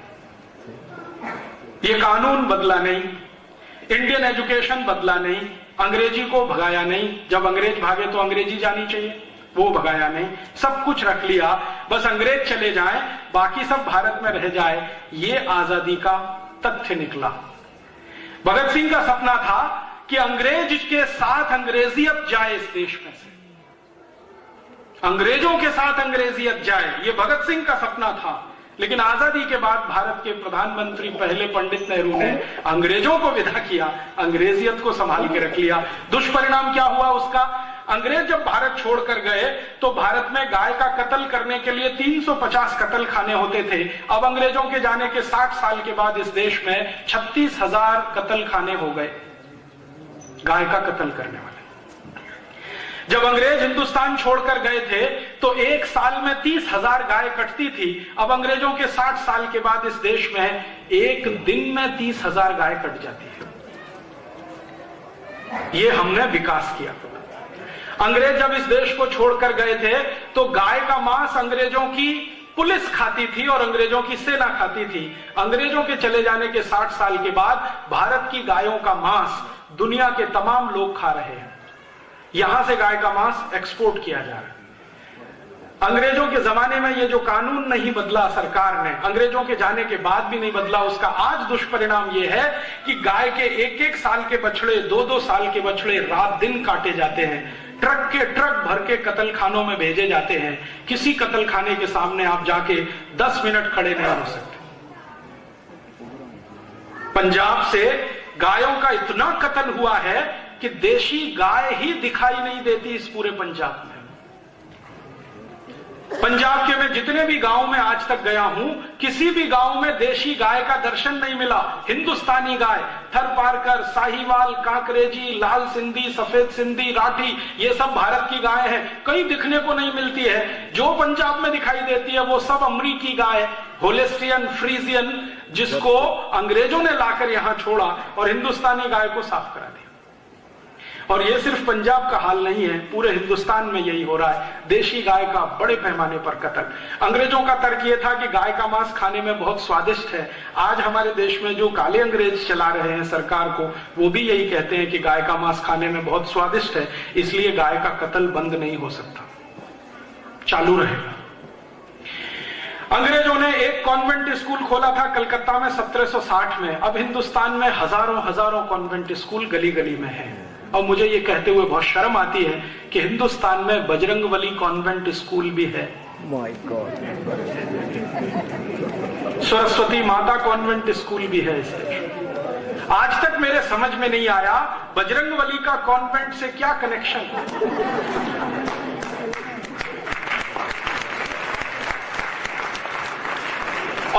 कॉन्वेंट चलाने वाले हैं उनको मैं रोज पूछता हूं कि भैया ये बजरंगबली कौन से कॉन्वेंट में पढ़ने गए थे जो तुमने बजरंगबली कॉन्वेंट स्कूल चला दिया? तो कहते हैं राजीव भाई, कुछ भारत का कुछ अंग्रेजों का ये खिचड़ी है, मिक्सचर है। बजरंगबली भारत के, कॉन्वेंट अंग्रेजों का, वो चला रहे। सोचते नहीं, समझते नहीं, विचार करते नहीं कि ये कॉन्वेंट स्कूल हमारे लिए जरूरी है। अंग्रेज कॉन्वेंट स्कूल चलाते हैं, यूरोप में कॉन्वेंट स्कूल चलते हैं, उसका इतिहास आप जानते हैं। यूरोप में पिछले 2500 साल से एक परंपरा चल रही है, जो खराब और अच्छी है वो आप तय करिए, मैं सिर्फ परंपरा बताता हूं कि 70% समाज के स्त्री और पुरुष शादी नहीं करते। ये 2500 साल पुरानी परंपरा है यूरोप की। शादी नहीं करते, लेकिन बिना शादी के साथ में रहते। इसको एक नाम दे दिया है लिव इन रिलेशनशिप। पति पत्नी नहीं बनते ऑफिशियली, लेकिन बिना ऑफिशियली पति पत्नी बने हुए पति पत्नी की तरह से रहते हैं। तो बच्चे तो पैदा होते ही हैं। अब ऐसे पति पत्नी जो शादी करते नहीं और बच्चे आ गए, वो कहते हैं बाई एक्सीडेंट आ गए, हमने तो बच्चे लाने की प्लानिंग की नहीं थी, वो तो एक्सीडेंट से आ गए। तो ऐसे बच्चों को सरकार पालती है, क्योंकि पति पत्नी नहीं पाल सकते। और उन बच्चों को पालने के लिए चर्च को फंड दिया जाता है। चर्च उस पैसे से कॉन्वेंट स्कूल चलाता है। कॉन्वेंट का अंग्रेजी में मतलब होता है लावारिस बच्चों का स्कूल। आप चाहें तो ऑक्सफोर्ड डिक्शनरी खोलिए, वेबस्टर डिक्शनरी खोलिए और CONVENT का मतलब देख लीजिए। CONVENT का मतलब है लावारिस बच्चों का स्कूल, जिनके बाप का पता नहीं, जिनकी अम्मा का पता नहीं, ऐसे बच्चों का स्कूल।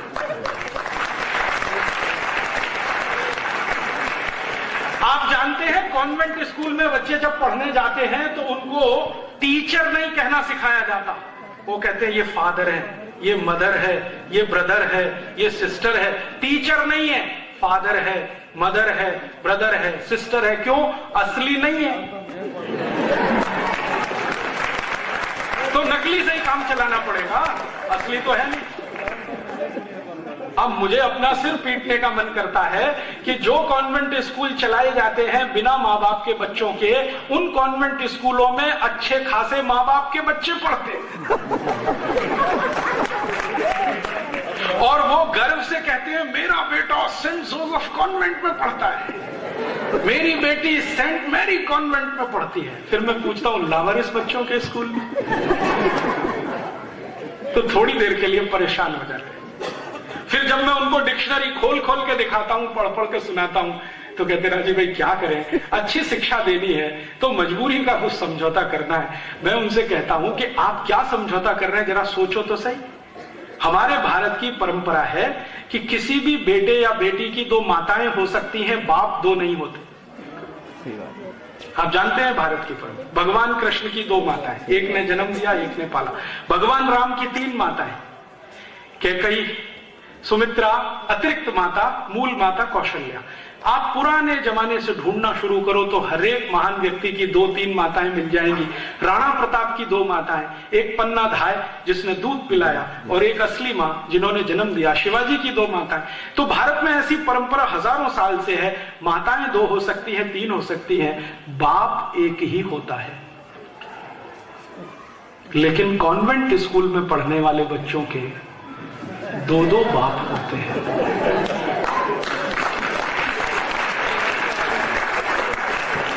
एक तो घर में है असली और दूसरे स्कूल में नकली, फादर, मदर, ब्रदर, सिस्टर। अब आपको बहुत खराब बात कहता हूं, आपके दिल पे चोट पड़े इसलिए कहना चाहता हूं। भारत में एक बहुत खराब शब्द है, उसको बाद में बोलूंगा, पहले अंग्रेजी में बोल देता हूं। अंग्रेजी में एक बहुत खराब शब्द है, उसका नाम है बास्टर्ड। BASTARD।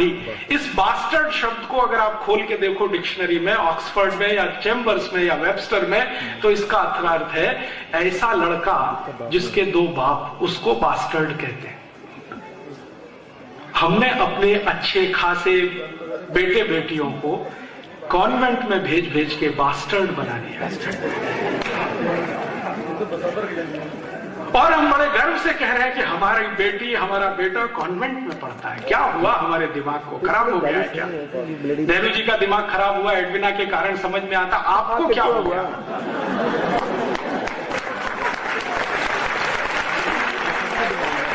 आप ये क्यों फंसे हैं चक्कर में? मेरी विनती है आप सभी को, अगर जो भगत सिंह की सच्ची श्रद्धांजलि अर्पित करना चाहते हैं तो भगत सिंह जी की जो छपने जा रही है डायरी 28 सितंबर को छप जाएगी, जरूर खरीद के पढ़ना। उसमें उनके विचार हैं कि अंग्रेजों के जाने के साथ अंग्रेजी शिक्षा जानी चाहिए, हमें वो नहीं चाहिए। इस अंग्रेजी शिक्षा को हमने पकड़ के रख लिया, अपने हृदय से चिपका लिया। अंग्रेज चले गए, कॉन्वेंट छूट गए, और मुझे दुख है ये कहते हुए कि कॉन्वेंट स्कूलों में चल रहा सारा का सारा खेल हम हिंदू, सनातनी और अपने को भारतीय मानने वाले लोगों के डोनेशन से होता है। आप में से कई लोगों को यह गलतफहमी होगी कि शायद कॉन्वेंट स्कूल विदेशों से आए हुए फंड से चलते हैं। मुझे भी पहले यह गलतफहमी थी। मैंने एक बार संसद में मेरे एक मित्र को सवाल दिया लिखकर कि जरा सरकार को पूछो कि कॉन्वेंट स्कूल का एक साल का कुल खर्चा पूरे भारत का जो है उसका वो क्या है, क्लासिफिकेशन क्या है, कितना भारत से आता है, कितना विदेशों से आता है। तो पता चला कि कॉन्वेंट स्कूलों में हर साल 18,000 करोड़ रुपए खर्च होता है, उसमें से बाहर से मात्र 10% आता है, बाकी सारा पैसा भारत का समाज उनको देता है। कैसे देते हैं? हम कॉन्वेंट स्कूल में अपने बच्चों के एडमिशन कराने जाते हैं तो डोनेशन लगता है। तो इंग्लैंड में इसको बोलने की जरूरत है क्योंकि वहां साल में 8 महीने सूरज ही नहीं निकलता। साल में 8 महीने जिस देश में सूरज ना निकले और गलती से किसी दिन निकल मॉर्निंग, यहां तो रोज सूरज निकलता है, करोड़ों साल से निकल रहा है, अगले करोड़ों साल तक निकलेगा। हम कहां फंस गए इस गुड मॉर्निंग में? और उससे भी आगे की मूर्खता, गुड नाइट। हिंदुस्तान की every night is good night. Europe में होता है रात को बर्फ पड़ती है और एक रात को नहीं, 10-20 रातों को बर्फ पड़ती रहती है। जब बर्फ पड़ना बंद हो जाती है तब वो चिल्लाते हैं गुड नाइट। भारत में तो every night is good night. हम फंस गए गुड आफ्टरनून। यूरोप में होता है गुड आफ्टरनून क्योंकि सूरज तो निकलता नहीं महीनों महीनों, कभी अचानक को 3 बजे के आसपास वो झलक दिखलाता है तो वो चिल्लाते हैं गुड आफ्टरनून। हमारे यहां तो every afternoon is good afternoon. काहे के लिए ये फंस गए चक्कर में good noon, good afternoon, good morning, good night. Convent में पढ़ा के अपने बच्चों को हमने आधा अंग्रेज बना दिया। कैसे? बच्चे जो कॉन्वेंट में पढ़ते हैं उनके पिताजी का नाम है रामदयाल, माताजी का नाम है गायत्री देवी, बेटे का नाम हो गया टिंकू।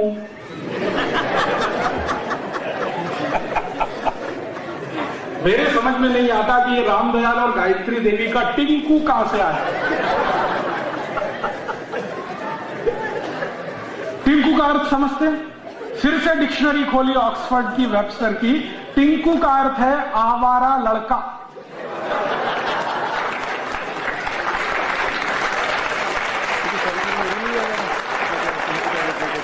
और आवारा का अर्थ आप समझते हैं जो बाप की ना सुने, मां की ना सुने, घर में ही ना रहे, वो आवारा लड़का। सीधा साधा भोला भाला आपका बेटा, आप उसको टिंकू टिंकू टिंकू टिंकू बोल बोल के ही बनाने वाले हैं आवारा। और ये टिंकू अकेला नहीं है, इसके साथ बबली भी है। बबली, डिंपल, ट्विंकल, बबली, डबली, डबलू, बबलू, पता नहीं कहां कहां से विचित्र नाम ये लाला के अपने अपने घर में रखना शुरू कर दिया। हमारा पता है क्या हुआ? पहचान ही खत्म हो गई। रामदयाल की पहचान है, गायत्री देवी की पहचान है, टिंकू की क्या पहचान है जरा बताइए। रामदयाल गायत्री देवी की पहचान है, बबली डबली की क्या पहचान है, बबलू डबलू की क्या पहचान है। हम लोग इतने मूर्खता में फंस गए, ये सब में अपने जीवन को फंसा दिया। कैसे विचित्र हम हिंदुस्तानी हो गए हैं। हम हिंदुस्तानी ऐसे हो गए हैं कि गाय का कत्ल हो, खून भी नहीं खौलता, पानी हो गया, कुत्ते पाल पाल के रोज सवेरे सवेरे सैर करने जाते हैं। हाँ, मैंने देखा है ये टिंकू पिंकू बबलू डबलू के जो अम्मी पप्पा है ना, मम्मी पप्पा, ये कुत्तों को सवेरे लेके सैर कराने जाते हैं। और मैंने कई ऐसी मम्मियों को देखा है जो अपने घर के बेटे या बेटी को गोद में नहीं उठा सकती, उसको आया उठाएगी, वो कुत्ता लेके सवेरे सवेरे सैर पे जाएगी। हाँ, कुत्ते का पिल्लू बांध के सवेरे जाएगी सैर पर। अपने घर के पिल्लू को नाश्ता देने के लिए भी फुर्सत नहीं है, क्योंकि उसको कुत्ता टहलाने के लिए लेके जा। और वो कुत्ता जात का ही ऐसा है, जहां टांग उठाए वहीं शू कर ले, कोई मैनर्स नहीं, कोई सभ्यता नहीं, कोई संस्कृति नहीं, उसको पकड़ पकड़ के नहीं। और वो कुत्ता भी बड़ा विचित्र है, देख के ही करता है। आपकी कार को देखेगा, चारों तरफ चक्कर लगाएगा, जो कार का पहिया सबसे अच्छा दिखाई देगा उसी पे काम उठाएगा।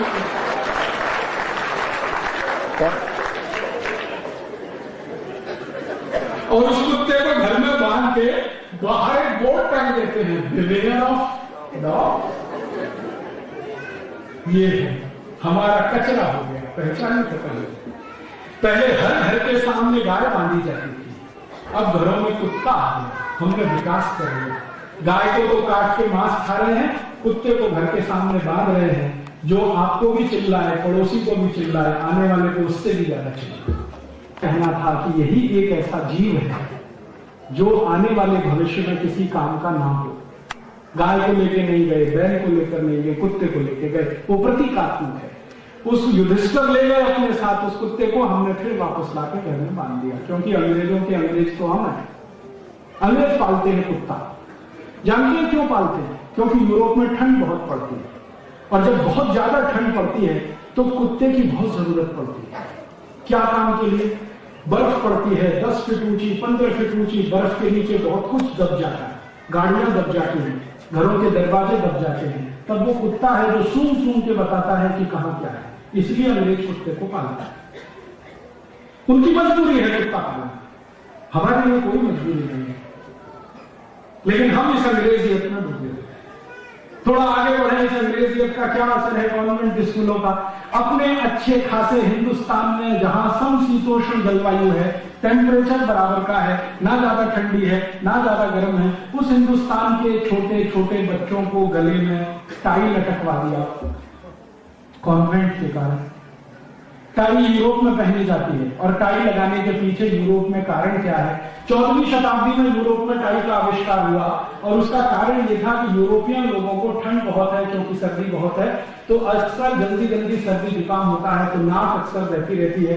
तो बेचारे पुराने जमाने के अंग्रेज क्या करते थे? जेब से कागज निकाल के पोंछ के रखते रहते थे। बाद में उनको लगा कि ये बार बार निकालना, पोंछना, रखना ये कोई बात बनती नहीं है, तो गले में ही लटका लो, एक हमेशा लटकता है, तो वो टाई उन्होंने लटकाई, नाक पोंछी। और हम तो ऐसे महानों के महान हो गए कि भरी जून की गर्मी में 3 पीस सूट टांगे घूमते रहते हैं, दूल्हे राजा बन के घोड़े पे चढ़ के बैठते हैं, 3 पीस सूट और टाई लगा के। मूर्खों के मूर्ख उसी दिन सुपर इडियट बन के शादी करने का।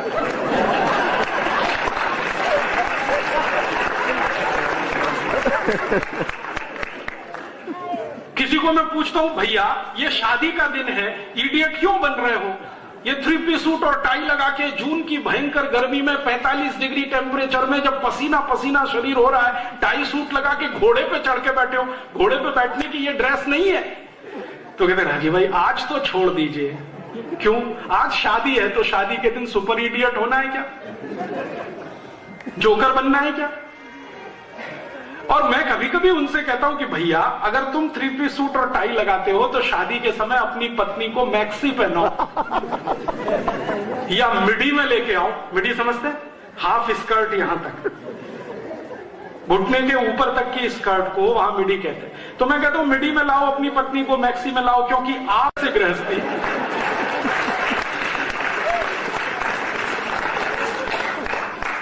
पत्नी को साड़ी में ही लाएंगे और पतिदेव 3 पीस सूट और टाई पहन के आएंगे, मूर्खों के मूर्ख। यही सब कॉन्वेंट की निशानियां हैं। ये कॉन्वेंट एजुकेशन ने हमारे दिमाग में ऐसा वायरस भर दिया, ना तो हम हिंदुस्तानी रह पाए ना अंग्रेज बन पाए, हम खिचड़ी हो गए, हमारी पहचान खत्म हो गई।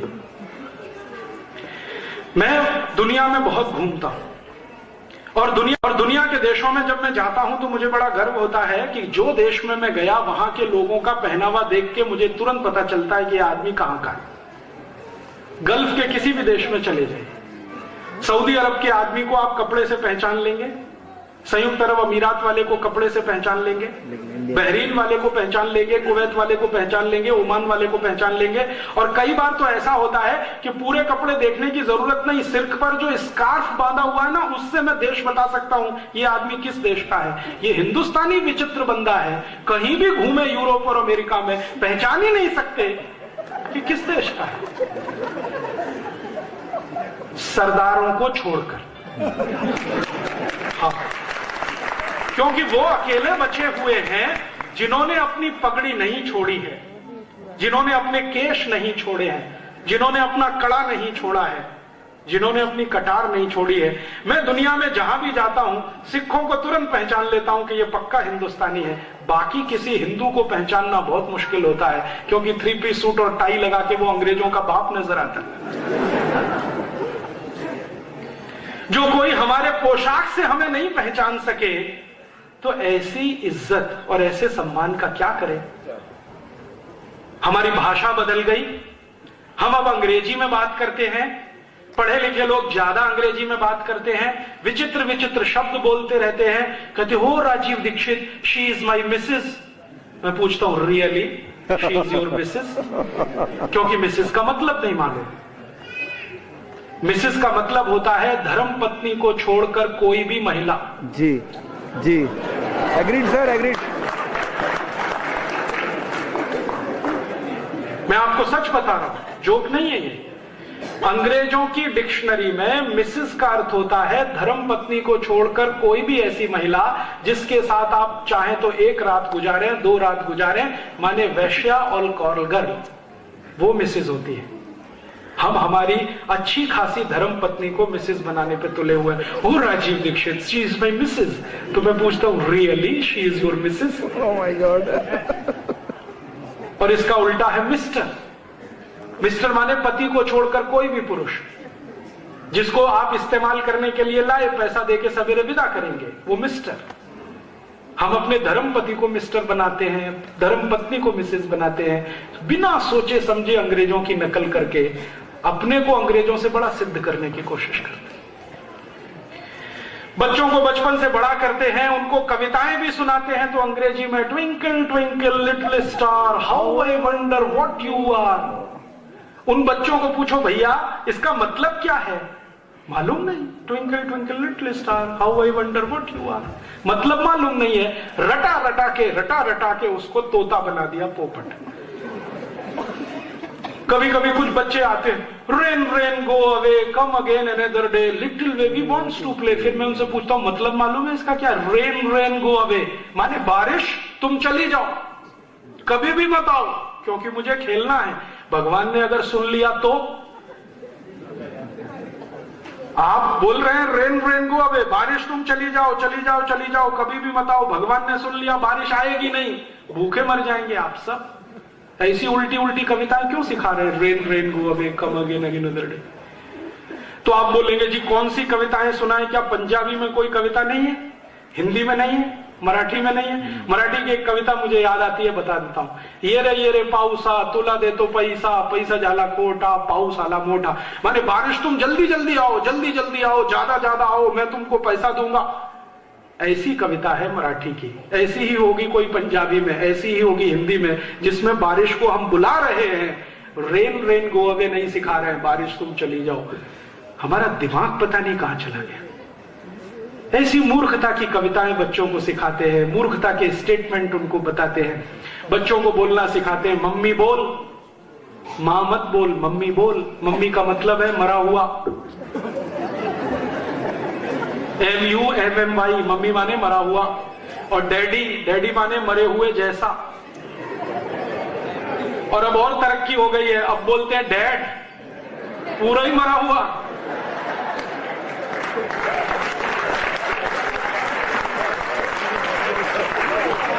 कितना सुंदर शब्द है मां, कितना सुंदर शब्द है पिता। तो माँ पिता माताजी पिताजी सब छोड़कर मम्मी डैडी मॉम डैड मम्मा पता नहीं कहां मम्मा बोलने में गर्व है, अम्मा बोलने में शर्म है। अक्सर मैंने घरों में देखा बच्चों को मम्मा बोलेगे, कहो अम्मा बोलो, शर्म आती है। मम्मा का ही कोई मतलब नहीं है, ना अंग्रेजी में है, ना फ्रेंच में है, ना जर्मन में है, ना इटालियन में है। दुनिया की किसी भाषा में मम्मा शब्द ही नहीं है। और हमारे घरों के बच्चे मम्मा मम्मा मम्मा मम्मा, और मम्मा भी जवाब देती रहती है, हाँ ठीक है बेटा बोल।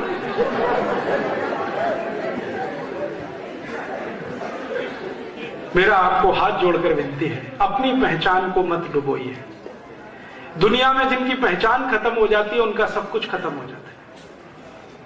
दुनिया में हर देश अपनी पहचान के लिए लड़ता है, चाहे वो छोटा सा इराक हो या ईरान हो या सऊदी अरब हो या फ्रांस हो या जर्मनी हो या स्वीडन हो या स्विट्जरलैंड हो या डेनमार्क हो। हर देश अपनी पहचान के लिए लड़ रहा है, दूसरे किसी भी देश की गुलामी में जाने को तैयार नहीं है, क्योंकि पहचान खत्म हो जाएगी। हम खुशी से अपनी पहचान लुटवाने पर, खत्म करवाने पर तुल्य हैं। मेरी आपको विनती है कि भगत सिंह जी के शहादत दिवस की पूर्व संध्या पर अपने जीवन में एक संकल्प लें कि हम अपनी पहचान बनाकर रखेंगे, क्योंकि आपकी पहचान चली गई तो फिर आपकी आने वाली पीढ़ी के सामने तो और बड़ा संकट खड़ा हो जाएगा। और जिस लोगों के समाज की पहचान चली जाए, राष्ट्र भी टूट जाएगा, राष्ट्र भी चला जाएगा, बचेगा नहीं इसमें कुछ भी। इसलिए इस अंग्रेजियत में से डूबे हुए आप सब लोग थोड़ा बाहर आइए, अपने जीवन में छोटे छोटे से कुछ संकल्प लाइए और इन संकल्पों की मदद से अपनी पहचान को आगे बढ़ाइए। आप बोलेंगे हम भारत में रहते हैं तो भारत की पहचान है कुछ, वो पहचान कहां है? भारतीय भोजन, भारतीय भाषा, भारतीय भूषा, भारतीय भजन, भारतीय भेषज, ये सब भारत की पहचान है। मेरा कहने का मतलब यह है कि जहां भी संभव हो अपनी पहचान मत खोइए। भारतीय भोजन के स्तर से शुरू करिए, अपनी पहचान वापस लाइए। माने भारतीय भोजन ही अपने परिवार में और अपने जीवन में अपनाइए। ये जो अंग्रेजियत का भोजन है, pizza, burger, hot dog, cold dog, chow mein, इसमें कहां फंस गए आप लोग? और आप जानते हैं ये pizza, burger, hot dog, cold dog सब बनते हैं गाय के मांस से या सुअर के मांस से। लेकिन यहाँ तो होता ही नहीं है, क्योंकि इसको बनाने वाली जो कंपनी है मैकडोनल्ड और एक है केंटकी फ्राइड चिकन, ये दोनों कंपनियां ओपनली बोलती हैं कि पिज्जा और बर्गर हम बनाते हैं सुअर के मांस से, और उनकी जो बनती है ना मैगी और चाउमीन, वो बनाते हैं गाय की चर्बी के निकाले हुए रस से। अब एक तरफ आप बोलो गौ माता की जय और दूसरी तरफ खाओ पिज्जा, बर्गर या हॉट डॉग, या दूसरी तरफ खाओ चाउमीन, तो गौ माता कैसे जय होने वाली है? तो अगर गौ माता की जय करनी है तो ये pizza, burger, hot dog, cold dog, अंग्रेजी के भोजन बंद कर दीजिए। तो आप बोलेंगे जी क्या खाएं? हिंदुस्तानी भोजन खाइए, कोई कमी तो है नहीं अपने पास। आप कहेंगे जी हिंदुस्तानी भोजन में फास्ट फूड, हिंदुस्तान में सिवई से बड़ा फास्ट फूड क्या हो सकता है? तुरंत तैयार होती है, कम से कम मैगी से तो अच्छी है। दूध में सिवई बना के खिलाइए, खुद खाइए, बच्चों को खिलाइए। पराठा है, पूड़ी है, सब्जी है, रायता है, अचार है, सब्जियां, पता नहीं क्या क्या है हमारे यहाँ। अगर बहुत ज्यादा आपको चाहिए कुछ ऐसी चीज तो दक्षिण भारत के व्यंजन ले लीजिए। इडली है, सांभर है, रसम है, उत्तपम है, जो 10-15 मिनट में तैयार होते हैं। भारतीय भोजन मत छोड़िए। अगर आपने भारतीय भोजन छोड़ा तो क्या होगा? अंग्रेजियत का भोजन आपको मुफीद नहीं आएगा, क्योंकि अंग्रेजियत का भोजन उनके हिसाब से है जहां ठंड बहुत पड़ती है, -20 डिग्री सेंटीग्रेड हो जाता है तापमान। वो पिज्जा बर्गर खाएं तो उनको चलेगा। आप यहाँ +20 डिग्री सेंटीग्रेड वाले पिज्जा बर्गर खाएंगे तो कोलेस्ट्रॉल बढ़ेगा, हार्ट अटैक आएगा, डायबिटीज होगी, अर्थराइटिस होगा, वजन बढ़ता ही चला जाएगा। थोड़े दिन में आप परेशान हो जाएंगे कि आप क्या करें। पंजाब इस बात का ध्यान रखे, क्योंकि पंजाब हिंदुस्तान में अकेला पहला प्रदेश है जहां जरूरत से ज्यादा वजन बढ़ रहा है लोगों का। हर दूसरा पंजाबी ओवरवेट है इस समय, हर दूसरा पंजाबी ओवरवेट है। और ये ओवरवेट होने का सबसे बड़ा कारण है pizza, burger, hot dog, cold dog, chowmein, double रोटी, पाव रोटी, जो आपके घर में अक्सर नाश्ते पे खाई जाती है। ये डबल रोटी, पाव रोटी आप जानते हैं सबसे ज्यादा तकलीफ देती है वजन बढ़ाने में। माने वजन बढ़ाने में सबसे ज्यादा मदद करती है पाव रोटी और डबल रोटी। मत खाइए इसको। तो भारतीय भोजन करिए, भारतीय भाषा माने पंजाबी आपकी मातृभाषा, इसका सदुपयोग करिए। ज्यादा है तो हिंदी उपयोग करिए, और ज्यादा है तो संस्कृत उपयोग करिए। ज्यादा अंग्रेजी में मत फंसिए, और फालतू अंग्रेजी तो कभी भी मत बोलिए। दूसरों पर रौब झाड़ने के लिए अंग्रेजी तो बिल्कुल मत बोलिए, क्योंकि ये गुलामों की भाषा है। गुलामी गई, 60 साल हो गया, अभी क्यों उसको याद दिला रहे हैं बार बार अंग्रेजी बोल बोल के। तो आप कहेंगे जी अंग्रेजी तो अंतर्राष्ट्रीय भाषा है, ये बिल्कुल झूठ बात है। दुनिया में 200 देश हैं, मात्र 7 देशों में अंग्रेजी चलती है, 193 देशों में उनकी अपनी भाषाएं चलती है। फ्रांस में फ्रेंच है, जर्मनी में जर्मन है, स्वीडन में स्वीडिश है, हॉलैंड में डच है, रूस में रशियन है, जापान में जापानीज है, चीन में चाइनीज है। सब देशों की अपनी भाषा है, और इन देशों में मैं सब जगह देख के आया, उनकी शिक्षा जीवन में छोटे से लेकर उच्चतम सब मातृभाषा में है। आपको मालूम है रूस के सभी मेडिकल कॉलेज रशियन में काम करते हैं। रूस के इंजीनियरिंग कॉलेज में रशियन पढ़ाया जाता है, फ्रांस के इंजीनियरिंग कॉलेजेस में फ्रेंच में पढ़ाया जाता है, फ्रांस के मेडिकल कॉलेज में फ्रेंच में पढ़ाया जाता है। वहां के जो मैनेजमेंट के इंस्टीट्यूशन है वो भी फ्रेंच में पढ़ाते हैं। फ्रांस मुश्किल से 5 करोड़ लोगों का देश है, लेकिन कभी भी अपनी भाषा नहीं छोड़ता। हम 110 करोड़ वाले अपनी भाषा क्यों छोड़ बैठे? खुमारी लाइए मन में भाषा के प्रति। भाषा मत छोड़िए अपनी, भाषा मत छोड़िए, भोजन मत छोड़िए अपना, भजन मत छोड़िए अपना। भारतीय भजन, ये रैप म्यूजिक, पॉप म्यूजिक कहां फंस गए इसमें? रैप डांस, पॉप डांस, मुझे तो समझ में नहीं आता उसमें डांस है कि एक्सरसाइज है। कभी टांग इधर उठा दिया, कभी इधर उठा दिया, कभी हाथ ऐसे कर दिया, कौन सा डांस उसमें हो रहा है? आपके पास कोई कमी है भारतीय नृत्यों की? भरतनाट्यम है, कथकली है, कुचिपुड़ी है, ओडिसी है, कथक है, कुछ कमी तो नहीं है। इतने अच्छे डांस है। और भारतीय डांस की विशेषताएं जरा समझ लीजिए तो आपको पता चलेगा कि ये कितने वैज्ञानिक तरीके से विकसित किए हुए हैं। भारतीय डांस में सबसे महत्वपूर्ण है पद संचालन, पांव का मूवमेंट, जो दुनिया के किसी भी दूसरे डांस में नहीं। और पद संचालन इसलिए महत्वपूर्ण है कि पद के संचालन से बॉडी का बैलेंस बनता है। भरतनाट्यम, कुचिपुड़ी, कथकली और थोड़ा कथक में आए, इनकी भाव भंगिमाओं को देखें तो अगर महिलाएं इस डांस को कर रही हैं तो जीवन पर्यंत निरोगी रहने की आश्वस्ति है, गारंटी है। कैसे? भरतनाट्यम की मुद्रा देख लीजिए, पांव को जिस तरह से रखा जाता है, जिस तरह से हमारे देश की माताएं बहनें भरतनाट्यम में अपने पांव को संचालित करती हैं, एक डॉक्टर होने के नाते मैं आपको कहता हूं, वो सभी माताओं के गर्भाशय को सबसे ज्यादा फ्लेक्सिबल बनाता है पद संचालन। और मां का गर्भ स्थान सबसे महत्वपूर्ण है, क्योंकि उसी में से जीवन आगे बढ़ता है। वो जितना फ्लेक्सिबल होगा, मां की आने वाली संतान उतनी अच्छी होगी। तो सारे डांस का पद संचालन गर्भाशय के मूवमेंट से है। बहुत रिसर्च है इस पर भारत। यूरोप का पद संचालन